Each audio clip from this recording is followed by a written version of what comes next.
எல்லோருக்கும் வணக்கம். பல பேரோட கேள்வி மனவேதனை.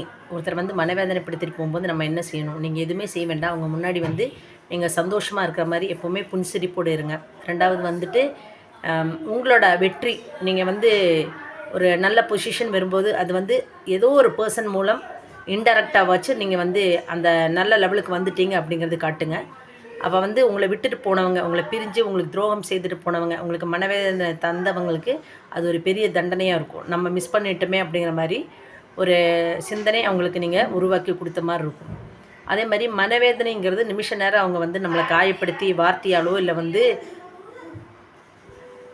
நிமிஷ நேரத்தில் காயப்படுத்திட்டு வேதனை தந்துட்டு போயிடுறாங்க. ஆனால் அது ஆறுறதுக்கு பல வருஷம். சிலவங்க அதையே நினச்சிட்டு காலம் பூரா கல்யாணம் வேண்டாம் அப்படின்னு சொல்லிட்டு நிறையா பேர் ஆணும் பெண்ணும் அதில் பெண்கள் ரேர், ஆண்கள் நிறைய பேர் தாடி வளர்த்துட்டு அவங்களையே நினச்சி உருகி இருப்பாங்க. ஒரு சில பேர் என்னென்னா தனக்கு வேலை சின்ன வேலையாக இருக்கும், சம்பளம் ரொம்ப கம்மியாக இருக்கும். ஆனால் நம்மளை நம்பி வருவா, நம்ம வாழ்க்கைக்குள்ளே இவனோ இவ்வளோ வருவா அப்படின்னு சொல்லி பகல் பார்க்காம அவங்க கஷ்டப்பட்டு அவங்க ஒரு நல்ல லெவல், ஒரு நல்ல பொசிஷனுக்கு வரும்போது யாரை நம்ம வாழ்க்கைக்குள்ளே வருவான்னு எதிர்பார்க்குறவங்களோ அந்த பெண்ணோ ஆணோ ஏமாற்றிட்டு வேறு ஒரு கல்யாணம் முடிச்சுட்டு போயிடுவாங்க.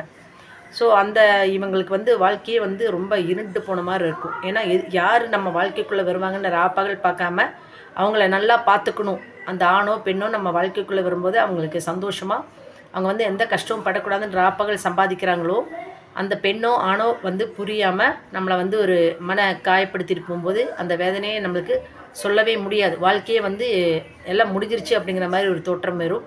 அதனால் நீங்கள் அப்படியெல்லாம் இருக்காதீங்க. உங்கள் வாழ்க்கையை நீங்களே அழிச்சிக்கிற மாதிரி. நம்மளுக்கு வாழ்க்கை ஒரு முறை தான். அவங்க விட்டுட்டு போயிட்டாங்க, இல்லை அவங்களுக்கு நம்ம அருமை தெரியல அப்படின்னா அவனுக்கோ அவளுக்கோ நம்ம கூட வாழ்கிறதுக்கு, நம்ம கூட பயணம் செய்யறதுக்குள்ள தகுதி இல்லை. அவங்க இழந்துட்டாங்க அப்படின்னு அர்த்தம். அதுக்கு வேண்டி நம்ம நம்மளுக்கே காயம் வலியும் வேதனையும் நம்ம கொடுக்கக்கூடாது. அதை விட்டெல்லாம் வெளியில்